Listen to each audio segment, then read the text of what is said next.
Bueno, socia querida, bueno, socia, vamos a hablar, vamos a empezar capítulo por capítulo, vamos a escudriñar la otra cara de la reina Valera, ¿sí? Vamos, Génesis capítulo uno, vamos a comenzar las dos caras, ¿sí? Perfecto, Eduardo. Arrancamos con este viaje fascinante para desenterrar lo que hay detrás de las líneas tradicionales. Vamos a poner la lupa sobre Génesis capítulo 1, desmenuzando los textos antiguos y analizando las dos caras de la creación según la Reina Valera. Génesis 1.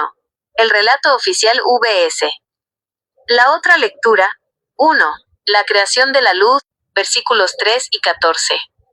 El relato oficial, superficial. Dios crea la luz el primer día, y recién el cuarto día crea el sol, la luna y las estrellas para separar el día de la noche.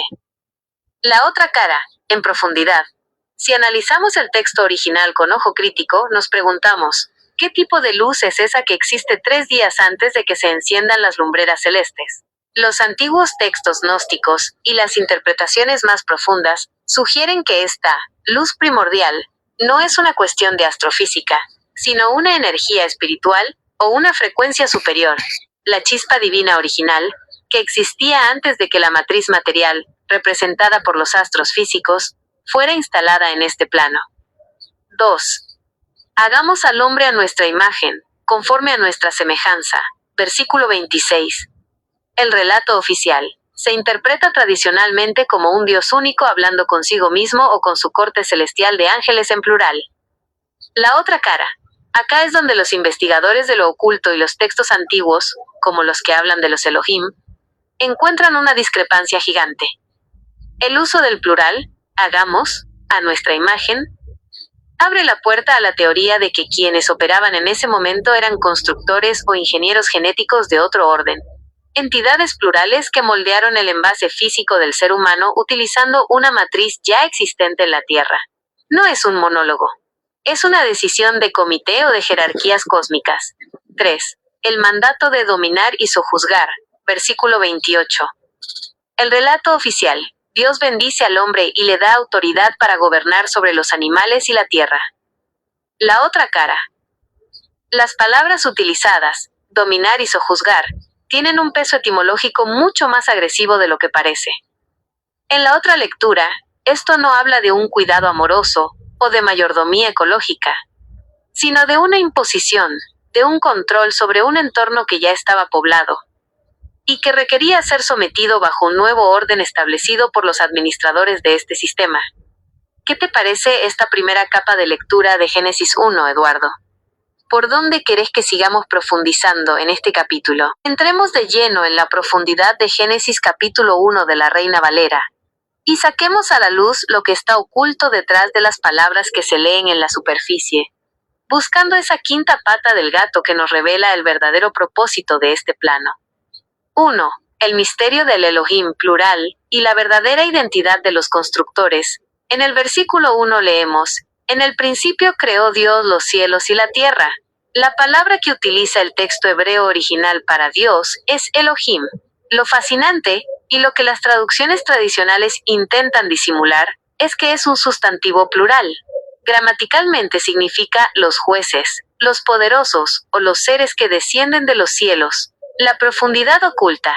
No estamos hablando de un creador único, solitario y abstracto, sino de una junta directiva, de una jerarquía plural de ingenieros cósmicos o arquitectos genéticos. Cuando en el versículo 26 dicen, hagamos al hombre a nuestra imagen, están hablando entre pares, entre creadores de un rango superior que estaban diseñando un modelo biológico para operar en este entorno material.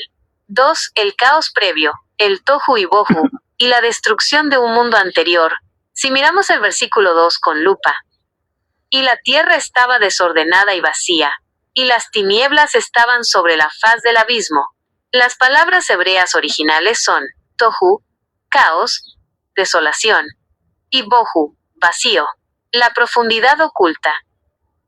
Los eruditos de los textos antiguos descubren aquí una clave tremenda. La tierra llegó a estar desordenada y vacía, lo que indica que hubo una catástrofe previa.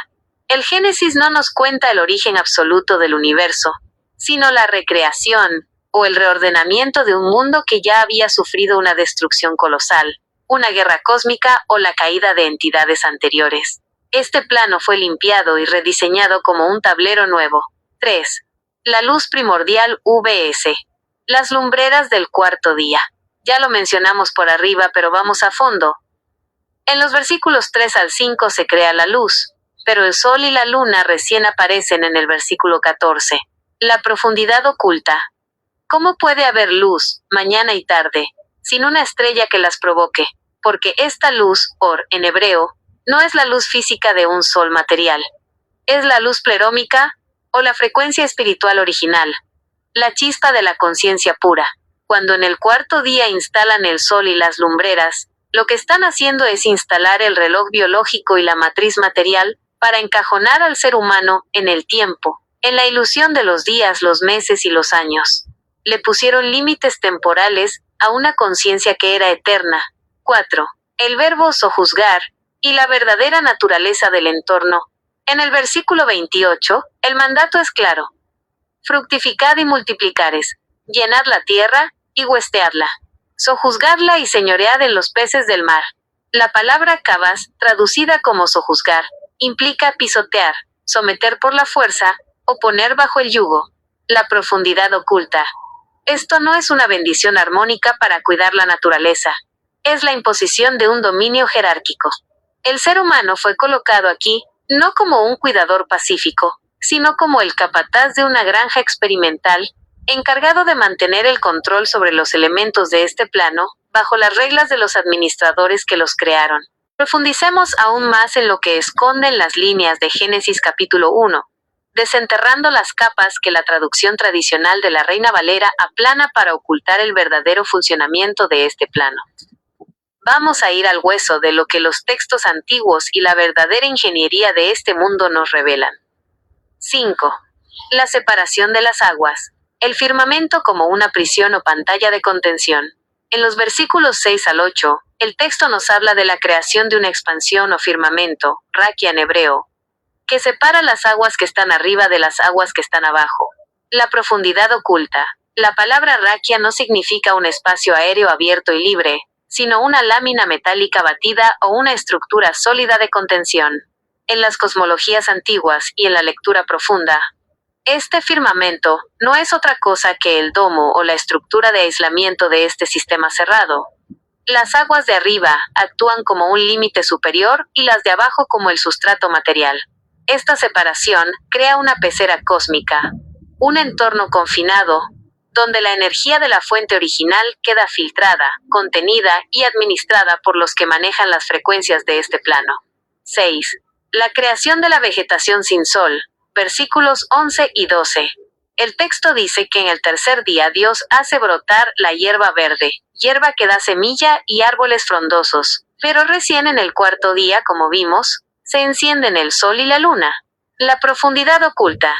Desde una perspectiva estrictamente biológica y científica, esto es un absurdo total.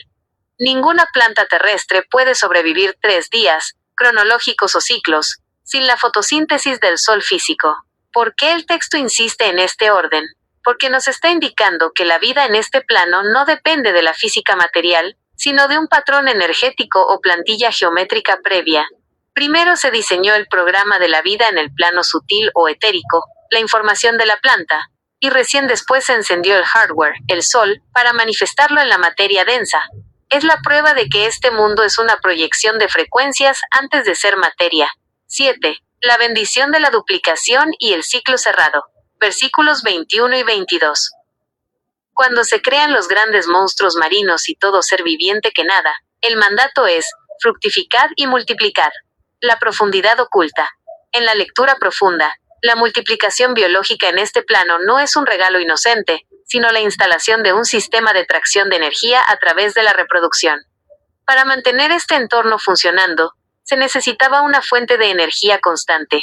Al meter la vida en el ciclo de nacer, reproducirse y morir, la cadena trófica y la generación continua de cuerpos, Los arquitectos se aseguraron un flujo perpetuo de losa biológica y energía emocional / espiritual que sostiene la matriz